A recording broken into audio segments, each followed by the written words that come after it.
مسجد کوفہ کے قریب، دروازے کے قریب اس نے دیکھا کوئی دور سے کوئی بیٹھ کر وہاں کھانا کھا رہا ہے۔ طویل سفر کر کے آیا تھا، تھکا ہوا تھا، بھوک اس پر طاری ہو گئی تھی۔ اس نے کہا میں بھی جا کر تھوڑا سا اس کے پاس سے کچھ لے کر کھانا۔ آہستہ آہستہ قریب جب پہنچا تو اس نے دیکھا کہ وہ کھانے والا ایسی سخت روٹی کھا رہا ہے جس کو توڑنے کے لیے اپنے گھٹنے کا سہارا لے رہا تھا۔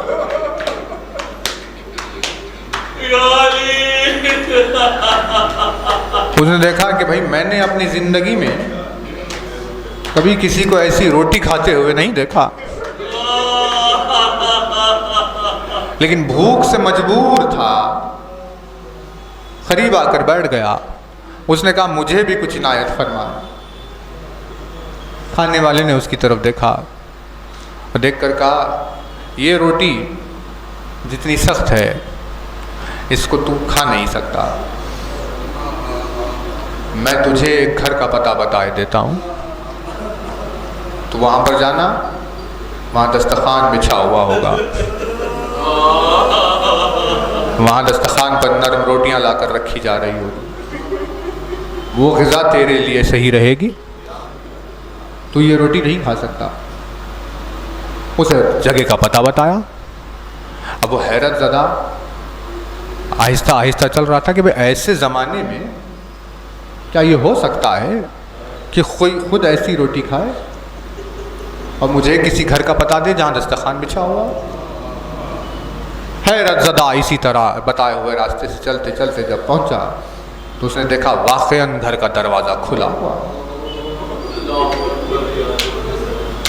دسترخوان بچھا ہوا ہے، دروازے پر سراپا جلوہ نور کوئی ہستی کھڑی ہوئی ہے۔ کھڑے رہ کر سوچ رہا تھا کہ اندر کیسے داخل ہو جاؤں۔ دروازے پر کھڑے ہوئے علی کے فرزند نے آ کر اس کا ہاتھ تھاما۔ کیوں شرما رہا ہے؟ یہ خداوند عالم کی بارگاہ ہے، یہاں پر تجھے جھجکنے کی ضرورت نہیں، جتنی بھوک لگ رہی ہے آ کر بیٹھ کر جتنا چاہے اتنا کھا لے۔ عزت و اکرام سے جب اسے اپنے گھر میں بلایا گیا تو اسے یقین نہیں ہو رہا تھا۔ دسترخوان پر بٹھا دیا گیا، سامنے اس کے روٹی رکھی گئی، وہ غذائیں جو سامنے آئی، حیرت زدہ تو تھا لیکن بھوک کے عالم میں کھانے لگا۔ ایک نوالا کیا اس نے اپنے دہن میں رکھا، ایک نوالا اپنی جھولی میں رکھ لیا، پھر ایک نوالا اپنے دہن میں کیا رکھا، پھر ایک نوالا اپنی جھولی میں رکھ لیا۔ ایک نوالا دہن میں، ایک نوالا جھولی میں رکھتے رکھتے جب اس طرح جمع کر رہا تھا، منظر کو دور سے حسن مجتبیٰ نے دیکھ کر قریب آ کر اس سے کہا اے بندہ خدا، تو جس سے جتنا کھانا چاہتا ہے تو پہلے اطمینان سے کھا لے، لیکن اس کے بعد اگر تو کسی کے لیے لے جانا چاہتا ہے تو کھانے کے بعد لے کر چلا جا، یہاں کوئی پابندی نہیں ہے۔ یہ سننا تھا، وہ حیرت میں پڑ گیا۔ اس نے کہا ہاں میں لے جانا تو چاہتا ہوں، لیکن میں پوری غذا کھانے تک رک نہیں سکتا، انتظار نہیں کر سکتا، کیونکہ مجھے اس جگہ کا پتہ معلوم نہیں تھا، میں تو راستے سے آ رہا تھا، میں نے دیکھا ہے غریب المزاج خاکسار زمین کے فرش پر بیٹھ کر سوکھی ہوئی روٹی کھا رہا تھا، اسی نے مجھے یہاں کا پتہ بتایا۔ جب بھی میں نوالا اپنے دہن میں رکھ رہا ہوں، میری آنکھوں میں اس کا چہرہ آ رہا ہے، میری آنکھوں میں اس کی سخت روٹی کا توڑنا آ رہا ہے، اس سبب سے میں بے چینی سے جلدی یہ جمع کر رہا ہوں تاکہ یہاں سے لے جا کر اس کے سامنے رکھوں کہ اس میں سے وہ بھی کچھ کھائے۔ یہ داستان سننا تھا۔ حسن مجتبیٰ رونے لگے اور فرمایا اے بندہ خدا، وہ کوئی اور نہیں ہے، وہ مومنین کا امیر، وہ متقین کا امام، وہ رسول کا جانشین، وہ میرا بابا علی ہے۔ اس کے لیے یہ نرم غذائیں نہیں، وہ تو سوکھی ہوئی روٹی ہی کھاتا ہے۔ واقعہ یہاں تمام ہو گیا، لیکن فریاد بلند ہوئی یا علی، خود سوکھی ہوئی روٹی کھا کر فقیر کو دسترخوان حسن کا پتہ دینے والے، تیری اولاد کربلا کے میدان میں کھڑے ہو کر پانی کی ایک بوند کا سوال کر رہی تھی۔ العطش قد قتلنی کی صدائیں بلند ہو رہی تھی، نہ پانی کی کوئی ایک بوند دینے والا تھا، نہ زخم علی اکبر کی وجہ سے حسین کو کوئی دلاسا دیتا۔ عالم تنہائی میں تیرا بھرا ہوا گھرانہ